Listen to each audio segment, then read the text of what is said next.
What's up, Dream Team? Nico and Rachel here with another episode. So to our surprise, we are not filming the video we thought we would be filming next. We were originally gonna film the next video on the day of our gender reveal party, but unfortunately some things came up and we're actually not gonna be able to have it. Originally Monday morning, we just had the ultrasound plan and we were supposed to have the ultrasound tech write down the gender so I could give it to my friend who was planning the party for us. But Nico came upstairs about 45 minutes before we were supposed to leave for the appointment and let me know that he was going to have to go to work on Friday, so earlier than before. Yeah, I had gotten a text from my boss 45 minutes before we were already about to leave. We were already dressed, we were ready to get out the house and head to the ultrasound. We had the entire week up until the gender reveal party already planned, and that text changed everything. So we literally only had a 45-minute period to decide if we were either going to try and squeeze the party in another day before I ended up leaving, or if we were just going to end up finding out at the ultrasound that day. So it sucked, honestly. You know, I got that text and I felt like, yet again, you know, my work was interfering with something that, you know, we were trying to do in our personal lives, because you know, we don't just work, you know, we're attempting to build a family, and it's difficult when, you know, you have two people that work, you know, you have to be considerate of each other's times, and I felt like I was just intruding. I felt like I carried the bulk of the load when it came to the party being canceled. You know, I felt like it was my fault, and, you know, just seeing that text in the morning and knowing that I had to tell her, I went through this whole wash of feeling guilty and being upset and feeling like I was a disappointment to something that we originally had planned and we really, really wanted to do. It didn't feel good going through that.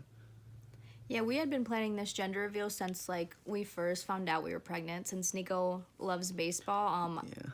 Either way it went, I thought it was a great way to reveal the baby, and I was super excited. We both were super excited. Were.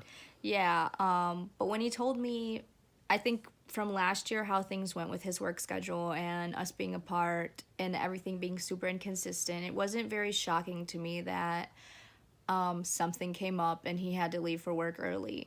So I think my perspective was a bit different than his. I was kind of just like trying to be there for him and getting him to realize that, like, it's about me and him and the baby, and like seeing what the baby is, just us two, would be better than like me having the party without him and like someone else helping me do that, like part of the gender reveal, which I didn't want to do at all.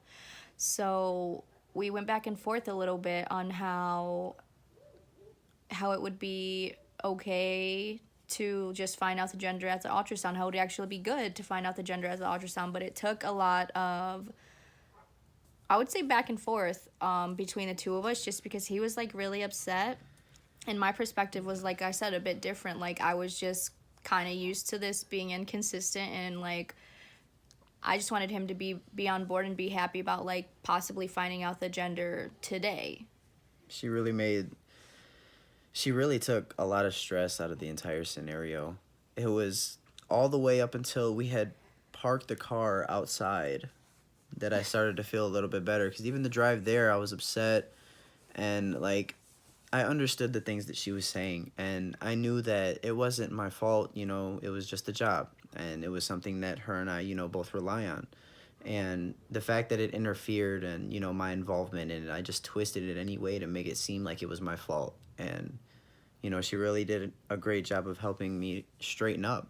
And like I said, it felt like it was just a drag the whole time until, you know, we had got there and she was talking to me, and I realized, you know, this is our baby. You know, whether or not it's not what we had originally planned, it's going to be beautiful. And her and I were just both so excited just then to get in there and find out if it was a boy or a girl. Yeah. So we did find out the gender, and we had the idea today that we still wanted to show you guys the way we had originally planned. So, all right. There we go. It's perfect.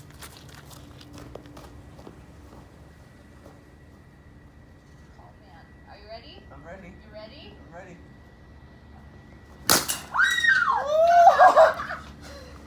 Not my glasses! Oh, that was so great. That was so cool. So, it's a girl. It's a girl. all pink, everything. It's No. like, no, not No. But we are so blessed. We are so blessed to have a beautiful baby girl. So excited. We're so excited. And I was writing you the entire time that it was a boy. He thought it was gonna be It a was boy. it was me and so many other people. I wasn't alone, but we're all clearly wrong. It's a girl. I knew the whole time. She knew the whole time. But we're extremely happy. So we're even popping that ball, even though there wasn't party wasn't going on. Even popping the ball was great. So It was exciting. still so satisfying to do. But even when we seen it on the ultrasound and we seen her type baby girl, we were both so elated. It was just such an extreme experience. We're so blessed. I cried. Mm. So that was just something that we encountered this week that we wanted to share with you guys, as well as the gender of our baby girl. Our beautiful baby girl. Even though it was something small, as we grow and build together, we'll continue to share our challenges with y'all. Yes, definitely. And moral of the story is, never let your plans interfere with your life. We really hope that you guys enjoyed the video. Don't forget to like, subscribe, and share. We'll be seeing you guys in the next video. Peace.